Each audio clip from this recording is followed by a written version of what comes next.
अस्सलामु अलैकुम वरहमतुल्लाहि वबरकातुहू। आज मैं आप हजरात को ज़कात के मसाइल बताने जा रहा हूँ। सिर्फ आप 3 से 4 मिनट आप इस वीडियो को देख लीजिए, आपको ज़कात के सारे मसाइल समझ में आ जाएंगे। अगर आपको नहीं आएगा तो आप इसकी वीडियो कर दीजिएगा और फिर आपको इख्तियार होगा कि आप हमारे चैनल पे आए या ना आए, आप वीडियो देखें या ना देखें। लेकिन अगर आप 3 से 4 मिनट देंगे तो अल्लाह की जात से उम्मीद है मुझे कि आपको ज़कात के सारे मसाइल समझ में आ जाएंगे। आज मैं आपको बताऊंगा कि कौन कौन से माल पे ज़कात वाजिब है और उसकी क्या मिकदार होगी और ज़कात का फर्ज होता है। तो आप सिर्फ 3 से 4 मिनट दीजिए, इंशाअल्लाह आपको अच्छी तरीके से वीडियो समझ में आ जाएगी। सबसे पहले हम वो जानते हैं कि कौन कौन से माल आपके पास होंगे कि जिस पे ज़कात वाजिब हो जाएगा। आपके पास अगर 4 किस्म के माल हैं जो एक मखसूस मिकदार पे जब पहुंच जाएंगे तो उस पे ज़कात फर्ज हो जाएगा। सबसे पहले है सोना। सोना अगर आपके पास है, सिर्फ सोना, चाहे वो जेवर की शक्ल में आपके पास है, चाहे ईंट की शक्ल में है या बर्तन की शक्ल में है, तो आप पे ज़कात वाजिब है। और अगर आपके पास सिर्फ चांदी है, चाहे वो बर्तन की शक्ल में है, चाहे वो जेवर की शक्ल में है या ईंट के शक्ल में है आपके पास, तो आप पे ज़कात वाजिब है। और अगर आपके पास नकदी है, चाहे आपके पास हो या बैंक अकाउंट में है, तो आपके ऊपर ज़कात वाजिब है। या आपने किसी को कर्ज दिया और मिलने की उम्मीद है तो आप पे ज़कात वाजिब है।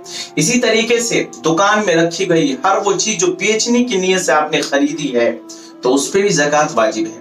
अब ये कितने मिकदार को पहुंच जाएंगे, इसकी कीमत क्या हो जाएगी तो आप पे ज़कात वाजिब हो जाएगा।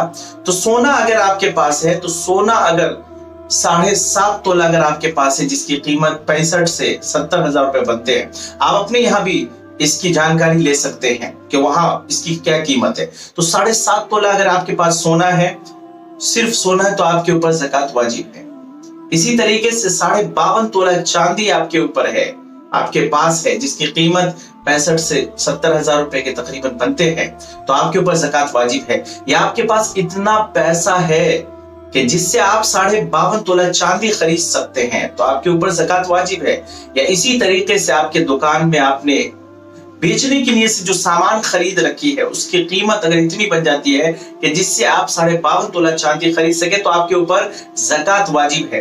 कभी कभी ऐसा होता है कि आपके पास थोड़ा सोना है, थोड़ा चांदी है और कुछ पैसे हैं, तो सब मिलाकर अगर इतना कीमत बन जाता है कि जिससे आप 52.5 तोला चांदी खरीद सकते हैं, तो आपके ऊपर ज़कात वाजिब है। तो आपको पता चल गया कि कौन कौन से माल आपके पास होंगे तो ज़कात वाजिब हो जाएगी और वो कितने मिकदार को पहुंच जाएंगे तो आपके ऊपर ज़कात वाजिब हो जाएगी। अब अगर आपके पास इतनी चीजें हैं और तमाम जरूरतें आपकी पूरी हो चुकी है, उसके बाद आपके बच गए हैं, कर्जे आपने अदा कर दिए, उसके बाद इतना रुपए बच गए और 1 साल उस पे गुजरना जरूरी है। मिसाल के तौर पे आज आपके पास इतना रुपए है कि जिसके ऊपर ज़कात वाजिब है, तो आज के तारीख में अगले साल अगर आपके पास उतना ही उस दिन पैसा रहता है तो आपके ऊपर ज़कात वाजिब है। फिर 100 में 2.5 रुपए के एतबार से आप निकालेंगे। बीच में पैसा आपके पास कम गया या ज्यादा हो गया, उससे कोई मतलब नहीं।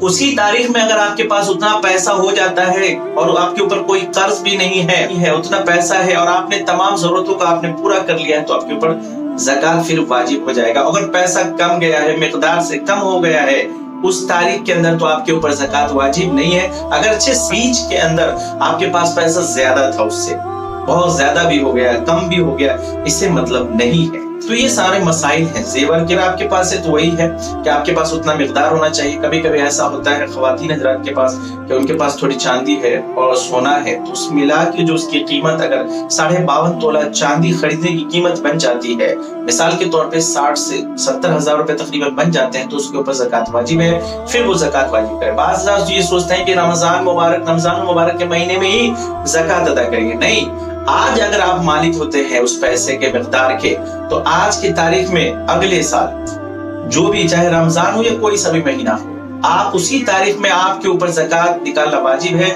ज़कात अगर आप निकाल देते हैं तो आपके पैसे की हिफाजत हो जाती है, वरना कल क़यामत के दिन इसको आग पे गर्म किया जाएगा और फिर उससे दागा जाएगा। इसी तरीके से वो अज़देह की शक्ल में बनकर हमारे गले में हो जाएगा। अगर हम ज़कात निकालते हैं तो मेरे मोहतरम बुजुर्गों दोस्तों, कोई गरीब परेशान नहीं रहेगा और कोई गरीब नहीं रहेगा। देखिए अल्लाह तबारक व तआला ने गरीबों का कितना ख्याल रखा है। اس لیے زکات کے مسائل بہت ہی آسان ہیں.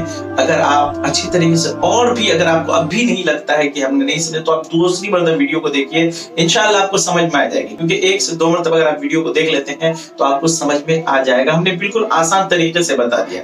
دعا کیجیے اللہ تعالی ہمیں بھی اور آپ کو بھی عمل کرنے کی توفیق عنایت فرمائے. السلام علیکم ورحمۃ اللہ وبرکاتہ.